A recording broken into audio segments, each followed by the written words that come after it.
काम को कल पर नहीं टालना चाहिए। एक सिपाही बहुत बलवान था, बहुत बहादुर था और बहुत लड़ने वाला था। उसका घोड़ा भी वैसा ही बलवान, बहादुर और लड़ने का हौसला रखने वाला था। एक दिन सिपाही अपने लड़ने वाले घोड़े पर बैठकर किसी पहाड़ी रास्ते से जा रहा था।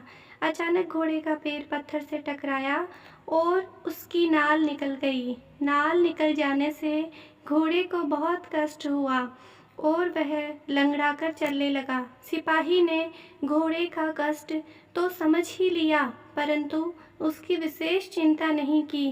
बस वह उसी सोच में डूबा रहा, नाल बंधवा देगा। इस प्रकार आजकल के चक्कर में दिन निकलते गए और घोड़े का कष्ट दूर नहीं हुआ। अचानक देश पर शत्रुओं ने आक्रमण कर दिया। राजा की ओर से सिपाही को आज्ञा मिली, बस चल फौरन पर। अब सिपाही क्या करता? इतना समय ही कहाँ था कि जो घोड़े के पैर में नाल बंधवा पाता, परंतु लड़ाई पर तो जाना ही था।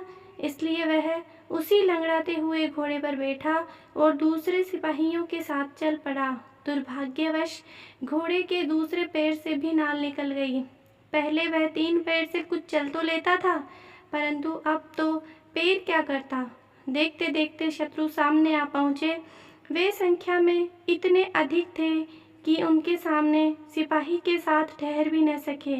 वे फौरन अपने अपने घोड़े दौड़ाकर लड़ाई के मैदान से भाग निकले, परंतु वह सिपाही कैसे भागता? उनका लंगड़ा घोड़ा जहाँ का तहाँ खड़ा रह गया। सिपाही ने दुख से हाथ मलते हुए कहा, यदि मैं आजकल के चक्कर में न पड़ा रहता और उसी दिन अपने घोड़े के पैरों में नई नाल बंधवा देता, तो आज इस मुसीबत में क्यों फंसता। दोस्तों, हमें कभी भी हमारा आज का काम कल पे नहीं टालना चाहिए, ताकि हम कभी भी किसी भी मुसीबत में ना पड़ें और हमेशा ही खुश रहें। थैंक यू दोस्तों। Like and subscribe.